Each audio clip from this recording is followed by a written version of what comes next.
Our motivations are unbelievably interesting. I mean, I've been working on this for a few years, and I just find the topic still so amazingly engaging and interesting. So I want to tell you about that. The science is really surprising. The science is a little bit freaky, okay? We are not as endlessly manipulable and as predictable as you would think. There's a whole set of unbelievably interesting studies. I want to give you two that call into question this idea that if you reward something, you get more of the behavior you want. If you punish something, you get less of it. So let's go from London to the mean streets of Cambridge, Massachusetts, in the northeastern part of the United States. And let's talk about a study done at MIT, Massachusetts Institute of Technology. Here's what they did. They took a whole group of students, and they gave them a set of challenges. Things like memorizing strings of digits, solving word puzzles, other kinds of spatial puzzles, even physical tasks like throwing a ball through a hoop. Okay, they gave them these challenges, and they said to incentivize their performance, they gave them 3 levels of rewards. Okay? So if you did pretty well, you got a small monetary reward. If you did medium well, you got a medium monetary reward. And if you did really well, if you were one of the top performers, you got a large cash prize. Okay? We've seen this movie before. This is essentially a typical motivation scheme within organizations, right? We reward the very top performers, we ignore the low performers, and the other folks kind of in the middle. Okay, you get a little bit. So what happens? They do the test, they have these incentives. Here's what they found out. 1, as long as the task involved only mechanical skill, bonuses worked as they would be expected. The higher the pay, the better their performance. Okay, that makes sense. But here's what happens. But once the task called for even rudimentary cognitive skill, a larger reward led to poorer performance. Now, this is strange, right? A larger reward led to poorer performance? How can that possibly be? Now, what's interesting about this is that these folks here who did this are all economists, 2 at MIT, 1 at the University of Chicago, 1 at Carnegie Mellon, okay, the top tier of the economics profession. And they're reaching this conclusion that seems contrary to what a lot of us learned in economics, which is that the higher the reward, the better their performance. And they're saying that once you get above rudimentary cognitive skill, it's the other way around.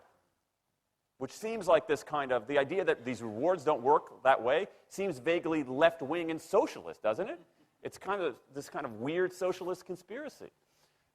For those of you who have those conspiracy theories, I want to point out the notoriously left-wing socialist group that financed the research, the Federal Reserve Bank.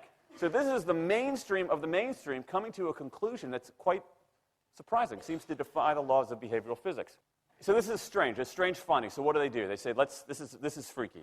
Let's go test it somewhere else. Maybe that $50 or $60 prize isn't sufficiently motivating for an MIT student, right? So let's go to a place where $50 is actually more significant relatively.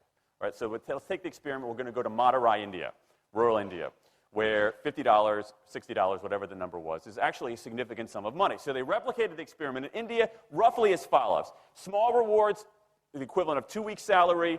Small performance, low performance, 2 weeks' salary. Medium performance, about a month's salary. High performance, about 2 months' salary.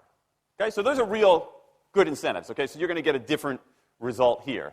Well, what happened, though, was that the people offered the medium reward did no better than the people offered the small reward. But this time around, the people offered the top reward. They did worst of all. Higher incentives led to worse performance. What's interesting about this is that it actually isn't all that anomalous. This has been replicated over and over and over again by psychologists, by some extent by sociologists, and by economists, over and over and over again. For simple, straightforward tasks, those kinds of incentives, if you do this, then you get that, they're great. For tasks that are algorithmic, set of rules where you have to just follow along and get a right answer, if-then rewards, carrots and sticks, outstanding. But when the task gets more complicated, when it requires some conceptual, creative thinking, those kinds of motivators demonstrably don't work. In fact, money is a motivator at work, but in a slightly strange way. If you don't pay people enough, they won't be motivated. What's curious about, there's another paradox here, which is that the best use of money as a motivator is to pay people enough to take the issue of money off the table. Pay people enough so that they're not thinking about money and they're thinking about the work. Now, once you do that, it turns out there are 3 factors that the science shows lead to better performance, not to mention personal satisfaction. Autonomy, mastery, and purpose. Autonomy is our desire to be self-directed, to direct our own lives. Now, in many ways, traditional notions of management run afoul of that. Management is great if you want compliance, but if you want engagement, which is what we want in the workforce today as people are doing more complicated, sophisticated things, self-direction is better. Let me give you some examples of this, of almost radical forms of self-direction in the workplace that lead to good results. Let's start with this company right here, Atlassian, an Australian company. It's a software company, and they do something really cool. Once a quarter, on a Thursday afternoon, they say to their developers, for the next 24 hours, you can work on anything you want. You can work on it the way you want. You can work on it with whomever you want. All we ask is that you show the results to the company at the end of those 24 hours in this fun kind of meeting, not a star chamber session, but this fun meeting with beer and cake and fun and other things like that. It turns out that that one day of pure, undiluted autonomy has led to a whole array of fixes for existing software, a whole array of ideas for new products that otherwise had never emerged. One day. Now, this is not an if-then incentive. This is not the sort of thing that I would have done 3 years ago before I knew this research. I would have said, you want people to be creative and innovative? Give them a freaking innovation bonus. If you can do something cool, I'll give you $2,500. They're not doing this at all. They're essentially saying, you probably want to do something interesting. Let me just get out of your way. One day of autonomy produces things that had never emerged. Okay, let's talk about mastery. Mastery is our urge to get better at stuff. We like to get better at stuff. This is why people play musical instruments on the weekend. You got all these people who are acting in ways that seem irrational economically. They play musical instruments on weekends. Why? It's not going to get them a mate. It's not going to make them any money. Why are they doing it? Because it's fun, because you get better at it, and that's satisfying. Go back in time a little bit. I imagine this if I went to my first economics professor, a woman named Mary Alice Schulman, and I went to her in 1983 and said, Professor Schulman, can I talk to you after class for a moment? Yeah. I got this inkling. I got this idea for a business model. I just want to run it past you. Here's how it would work. You get a bunch of people around the world who are doing highly skilled work, but they're willing to do it for free and volunteer their time, 20, sometimes 30 hours a week.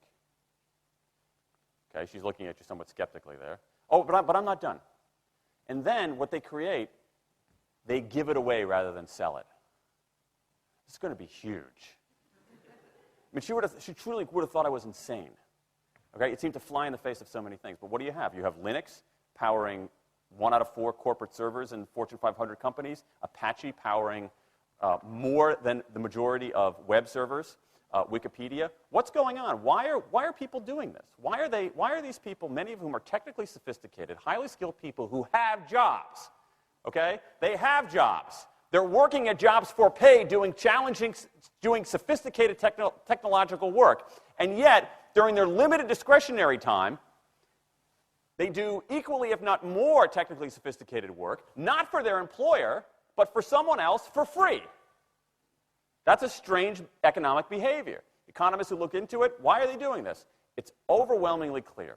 Challenge and mastery, along with making a contribution. That's it.